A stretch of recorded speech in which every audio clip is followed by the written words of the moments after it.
What's up, guys? All right, injuries for today. Nick Martin still in the protocol. Jordan Elliott, knee, won't practice. Burford, knee, ankle, won't practice. Ricky Purcell, knee, ankle, won't practice. Bethune, ankle limited. Samo, ankle limited. Yetur, hamstring limited. Renardo Green, neck limited. That's it. Kendricks. He's good to go. Oh, he's on practice squad, so we don't have to say, right? So I'll give it to you guys. He's limited too. he is good to go. Yes. Yeah, he'll practice. Looked at towards the end of the game that Jennings took a shot and came off kind of slow. There was no rib injury or anything with No, it? I know it hurt him there because he missed a couple plays later for it, but no, he checked out good this week, and he's not on here. Is there a chance Ricky can play on Monday? Yes, there is a chance. He's doing a lot better today than he was on Monday, and extra day will help, so he's got a shot. McCaffrey has a chance to break Roger Craig's single-season record for most catches by running back. What's that record mean to you, I guess, or, historically, and then what kind of accomplishment would that be for Christian? I honestly haven't thought about it. I mean, Roger Craig's such a hell of a player and cool guy from the past with all those stats. But I mean, remember we had one time I was with a running back who broke a record for the most catches in a game. I think it was like 14, but it was for like 50 yards, which meant the quarterback was going to the check down way too much. So felt differently there. I don't feel that way necessarily with Christian. He's had some big plays as number one down the field. He's also had some huge checkdowns. He's also takes the ball a ton as our runner. So it's been an unbelievable year for Christian so far. So it's cool to get any records that he has to go with it. What do you see from Phillip when you turn on the tape? I mean, he is a little bit older, so might not quite be as fast. Might not quite be able to throw it the same distance that he used to, but you don't know that for sure because you don't get to see it exactly on tape. But I see a guy who knows how to play the position as good as anyone. I think he had 27 throws in that game, and every ball goes to the exact right spot. He attacked their coverages great. He played against a very good pass rush and was able to get rid of the ball. He's one of the best quarterbacks I've ever watched, and he definitely helped that team. You mentioned that he was on some of those Zoom meetings, I think, in 2022. What was that like? How often was he on a meeting, and was he just kind of lurking in the background? Yeah, he was just, it wasn't, I mean, I didn't talk to him that much, just at the beginning, and would check in with him every couple months, and then towards the end, but he was just staying with it, just in case it was needed, and in case something changed, and I mean, he was always in there, but no one really knew, so it was, as you said, lurking in the background, but he was always ready if the moment happened, and the moment didn't happen until the NFC Championship, but we didn't win, so never came to fruition. When you're coaching a game and someone like Christian's like on the verge of maybe doing 1,000 again, do you even hear about that stuff? Does somebody feed you information if one of them milestones are getting close, or do you not even want to hear it? No, people have fed it to me in the past, and I didn't react that well, so they're hesitant to feed it to me. If the game was out of hand or something, I'd love to know something like that, like to help someone out or something, but you don't know that really. Like, I know it if I'm prepared for questions and stuff, but when you chase things like that, I've learned the hard way and been a part of people who've learned the hard way doing that, and you hope it comes naturally. But if there's ever a time that you're going to help someone, whether it's get a bonus, a record, or anything like that, that's something we always want to do. I know KB's 1 yard away from his bonus, but the fact that he spun on that screen at the last deal of the game, I said it's on him, but we should be able to get one more. Isn't that to you? Everyone has. Back in 2022, was Phillip only coming here if he was starting? Yes. Yeah. Like, did you want him to come here as a backup so that he potentially could have been available if Brock got injured in game? Yes, but I don't think it was like that. I mean, he wasn't, just like I'm sure it wasn't with Indy. I mean, I don't know what happened with Indy, but I mean, he was enjoying life with the son and doing those things, still working out. And when we lost two of our guys and we had one left, that was when the talks became real. Josh Johnson came and got used to being our backup and stuff, so we were all right in the backup role. But he was always working and planning for the opportunity if he needed to start. What is it about the NFL and the quarterback position where a 44-year-old with diminishing physical skills can have more success than a 22-year-old with all the physical skills in the world? Because when you go against defenses, like, it's very rare, especially, I mean, you just pick up Seattle last week, you're not going to run away from something like that. You don't out-athletic ever a really good defense, very rarely, or you have to be, you know, so on elite level, like someone like Vic or you know, Lamar or something like that, just to athletically run away from teams. You got to be able to get rid of the ball, and to be able to get rid of the ball is it's a unique talent that doesn't.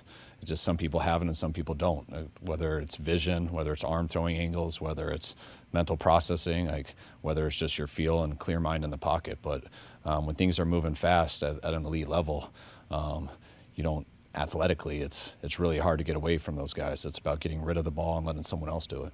What's your level of concern with the run defense right now? I mean, yeah, it hasn't been good enough.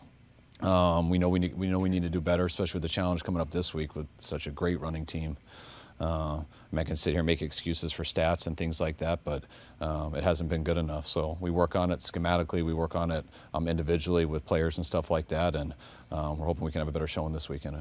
Makes Taylor in that run game so successful? I mean, one, they have a great O-line. They have, to me, as good of a group of receivers as far as they have all the elements of, they all have size to block, they have speed, and they all have very good hands. Their tight end's very good, so they're very good around them. And then you just look at the back. You know, you got a 4-3 back who has the weight to run people over, who can break tackles. I mean, and he's been doing it for a long time. So anytime you have a natural running back who gets to the right holes and has great vision, but also has elite talent with a great supporting cast around him and a very good scheme. You know, Shane's always done a real good job in the run game and pass game. So, I mean, they got all of it going. How closely will you be watching the Thursday night game tonight? Not much at all. Like, it's Wednesday to us, and Wednesday would be really tough for me to watch TV. Until later, until when the game's over, so we won't see much of it. Coach, with the win and you're in scenario, early in the season I'd ask questions and there were always hypotheticals. There are no more hypotheticals. You guys win, you're in. With all the injuries you've had to overcome, what does this opportunity mean to you and the team? I mean, getting in the playoffs was our first goal, so we have an opportunity this week to do it, and if we don't, we'll have an opportunity the next 2 weeks also. But it's, when you look at that, all the things that are up in there and the things that can change, we also have an opportunity not get in the playoffs by not handling our business in any of these 3 games. So, I talked to the team the first time this morning in a couple of days, and the only thing we talked about was the Colts. What does Anarumo's defense look like when you watch him on film? Very good. It definitely, very, they'll probably get Buck back this week. But you can see why their team was rolling. I know it was tough for them losing Sauce, losing Mooney, and losing Buck. When you lose 3 of your best players, it is tough to keep at the level they were playing, which takes their numbers down and stuff to a degree. But when you turn on the tape, I think it's one of the best defenses we've seen this league this year. They're, I think, number 1 versus the run, at least in yards per carry. They stopped that very well. Lou's always had very good zone defenses and mixes it up with pressure on you half of the time. So he puts a lot of pressure on you in the pass game. They stop the run game, and that usually leads to turnovers and stuff. So, I know they're going to get some guys back this week, but regardless, I see one of the best teams we've seen on tape. Was Buckner, just in terms of what you guys, when he was here in your first couple of years and what you established, and is he still playing, before the injury, was he still playing it? Yeah, Buck looks like the same guy to me. Buck was huge for us. Such a stud of a person when we got here. He was a dude who just did things the right way, just to me naturally. That must come from how he was raised coming out of college, whatever it was, but he did things the right way from day one. Such a good talent. One of the main reasons we had such a good started with him on the D-line in 19, and was very grateful for my time here with Buck. You've seen Nick Martin running on a side field last week or so. I mean, has he reached a stage in that protocol that he just can't get past? Is he still exhibiting symptoms of the concussion? Yes, that's why he's in the protocol. I don't get too much in the details of the protocol, but there's so many things. You can feel normal and everything, and if you have one deal of a headache or standing up and you get dizzy, or I'm not getting into particulars with him, but light could hurt you randomly one time, and once that happens, and then it's a step back. So it's really nice that we're completely taken out of it, but the protocols and stuff that those guys go through are pretty intense, and you got to clear in every way. A couple more. IU question. I mean, it seems quite clear. Well, we don't know exactly all the details, obviously, but it seems clear that he played a role in getting it to this point where he's no longer with the team. Do you look back, whether personally or just organizationally, And like, since the time he signed that extension, have any regrets or like, maybe we could have done this or done that or handled this better? I mean, didn't get to hang out around Ayuk much since he tore his ACL in Week 7, I think, versus Kansas City. So he's been trying to get him back to our team really since then, and haven't been able to pull that off. So haven't totally had the opportunity to get him part of our team. He's been extremely distant since he got hurt, and was hoping it would happen once he got healthy, but it never happened. You look, I mean, yeah. I don't look at anything right now but our football team, playing the Colts, what we have going now, not stuff that I haven't thought about since July. There was that period where he was on the field for training camp and before games. It looked like he was wanting to be here, but was there more going on behind the scenes that we didn't understand? I think, obviously. What have you seen from guys like Gifford and Neal on special teams this year? I think they've been awesome for us. Studs, both of them. Neal's been, to me, one of the better players in the league at his role. Gift's been huge at it, and he's also filled a good role for us on defense. Christian, what are you seeing from the Colts defense? I mean, we've got some familiar players over there. Yeah, they're a great defense, man. I mean, they fly around well, they tackle well, super downhill, physical, and can make you pay in a lot of ways. Now, you're familiar with DeForest Buckner, obviously, but I think they could be getting him back this week. What does he bring to the defense? Everything, he's big, fast, strong, physical, smart player, uses his hands well, rushes well, plays the run well. He's just an all-around elite player, has been since he's been here. What do you think of what Philip is doing at 44 years old? Yeah, it's unbelievable, man. I have nothing but the utmost respect for him. It's really cool to see. Hopefully, he doesn't do well against us, but man, I mean, I gotta say, it's incredibly impressive. I don't think people really understand how crazy it is to be, to not play for that long and then to come back and put yourself out there like that. So utmost respect to one of the best quarterbacks to ever play. Kyle's mentioned a few times that Philip was around the team in 2022, at least virtually. How aware of that were you at the time? And did you know as a possibility? I was not aware of that. No. You have great respect for what running backs do in this league as other guys in the position. Do you know Jonathan Taylor at all? What do you think about his game? Yeah, I've talked to him just over the years, a little bit, and again, he's somebody who can do it all. He's got 4.3 speed, can make people miss. He's big, he's physical, can run any run, can catch the ball too. So, utmost respect for what he's doing this year, and he's a hell of a player. How much will you be paying attention to tonight's game? I'll probably throw it on, but we're all eyes on this week, and again, I think for us it's just about showing up every game day ready to execute and doing whatever it takes during the week to get there. The opportunity of winning your own. What does it mean to you guys just to be in this position to have this opportunity this week? Monday night against the Colts? It means a lot. It's a hell of an opportunity, and we're extremely excited for it.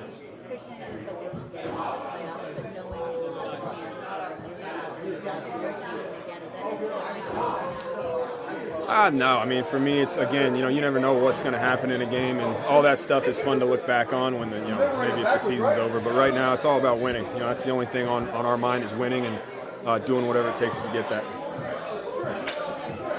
Christian, you ready for the off-the-field question of the day? Here we go.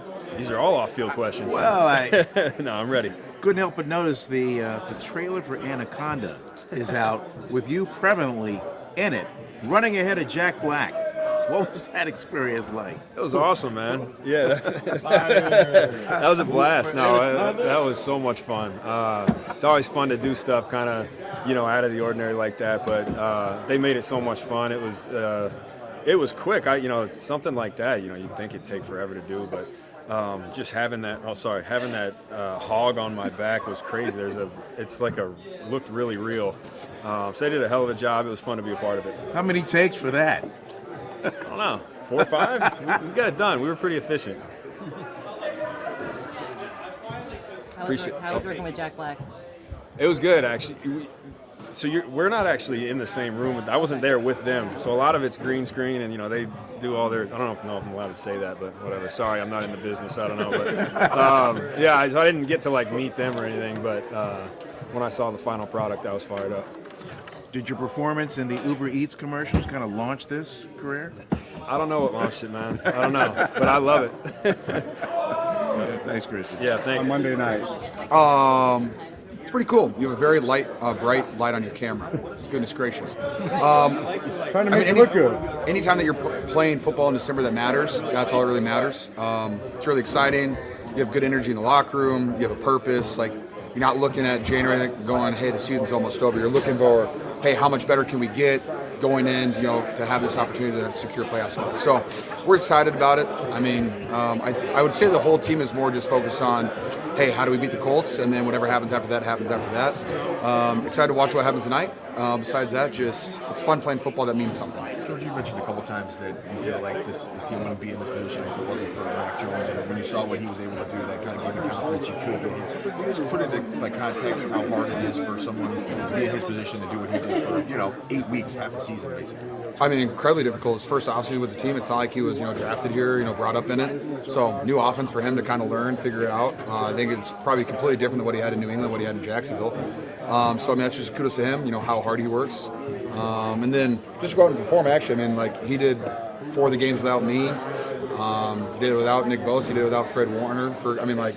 He just went out there and just played his game, which was really fun to see. He gets the guys going. He did it without Ricky Pearsall. So he did it with all of these guys and just goes out there, throws a good ball, gets the guys on the right page. Our running game was decent then, but just a kudos to him for just being a good player. Was there a moment in that stretch where you were like, oh, we really got something here? I mean, when you go 3-0 to start the season and 2 of the games with your backup quarterback, like, all right, we won the games we were supposed to win. Let's see what happens. And you win a Thursday night game in LA. You're like, all right, let's just stay as healthy as we possibly can get the boys back, and let's just see how many games we can win. You know Rivers at all? Honestly, the only time I've ever talked to him was about 2 months ago. I was walking past our coach Gus's office, and he's having me talking to Philip Rivers, so I hopped on the call with him for about 10 minutes. Real nice guy. He says he likes how I run block, so that was really nice of him. Similar approach to enjoying the game on the field. I know you're not never with him on the same time, so you can't go back and forth. You like some sort of persona games? Oh, absolutely. I love watching his mic'd up. I love watching his interviews. He's a super smart guy. I mean, Kyle just showed a bunch of clips of him from the Seattle game. It's just like, this dude is still got it. Like, mentally, he's still thrown to the right spots. He sees the cover. He hits the right guys.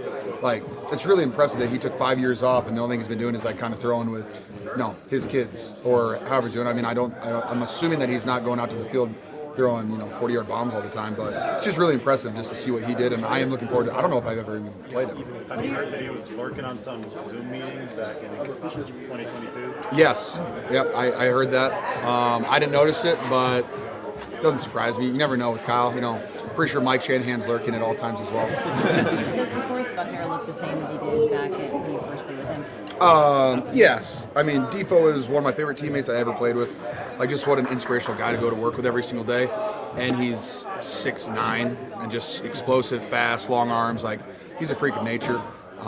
Huge fan of Defo. And then this will be his first game back, so, he's going to be feeling good. He's going to probably want to do really, really good against the 49ers, him and Samson. So, luckily, hopefully he stays on the inside, and I don't have to deal with him at all. What's your favorite Defo memory? I thoroughly enjoyed. He always liked to do stuff like outside of football. I would say favorite football play is when he had the fumble recovery for a touchdown against, I think that was Seattle, and ran it back. That was really cool to see him do that.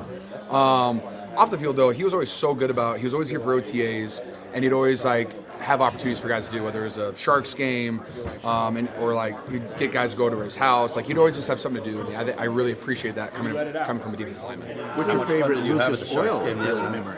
My favorite Lucas Oilfield memory? Scoring a touchdown, first one ever there was pretty fun, or running a 4.52. That was actually pretty exciting for me as well. Combine. How much fun did you have at the Sharks game the other night? I had a great time. Sharks hooked it up, gave us a couple suites for the boys, gave us all jerseys. It was a great time. Never read a lineup before, so that was really fun for me. If I get another shot, I'll add some more juice to it, but I thoroughly enjoyed it. And then we got to hang out with them after the game too. Just a bunch of Stallions. Absolutely loved chatting up with them.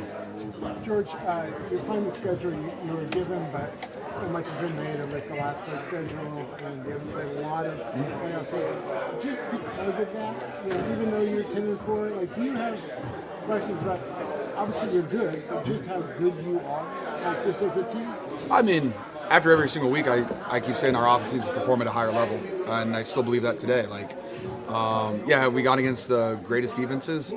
I don't know. I mean, I think a couple weeks ago we played a pretty good defense. Like, we're getting good defenses, and I just think our offense needs to continually take steps forward. Because, I mean, if we have a game where we have a couple turnovers and, some 3-and-outs, I don't know how long we're going to be playing for. So I just put pressure on our offense to go out there and perform, which I think we're just continually getting better. No punts is pretty good, even though we had one turnover. But if we can just stay on the field and our defense forces a turnover or two, I think we'll have a lot of fun.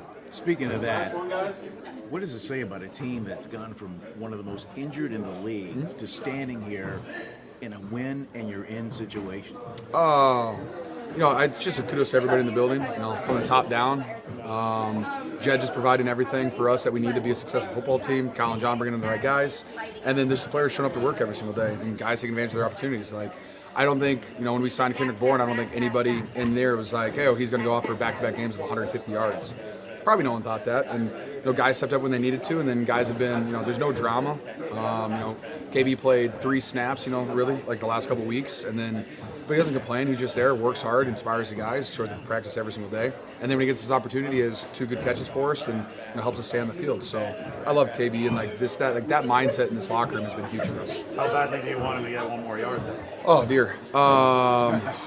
I mean, you know what? If you look at his last play, he did a jump spin move in midair. All he had to do was dive, and it's a first down, and he gets his $500,000 bonus. So that's on him. So, it was actually fun. I think you guys should ask him. Keion was roasting him after the game. He goes, you obviously didn't want it that bad.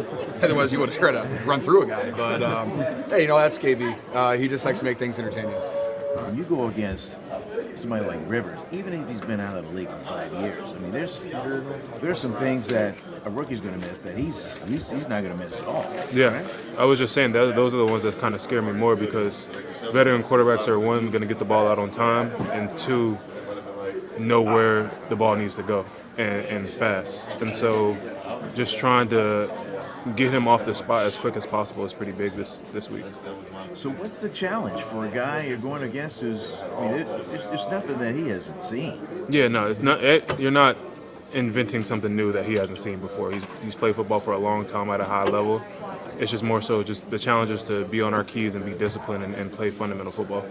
And then as soon as you worry about that, then there's 28 in the backfield. Exactly. So it's always going to be a challenge with an offense like this. Yeah, so what is the challenge of slowing down that rushing attack for the Colts?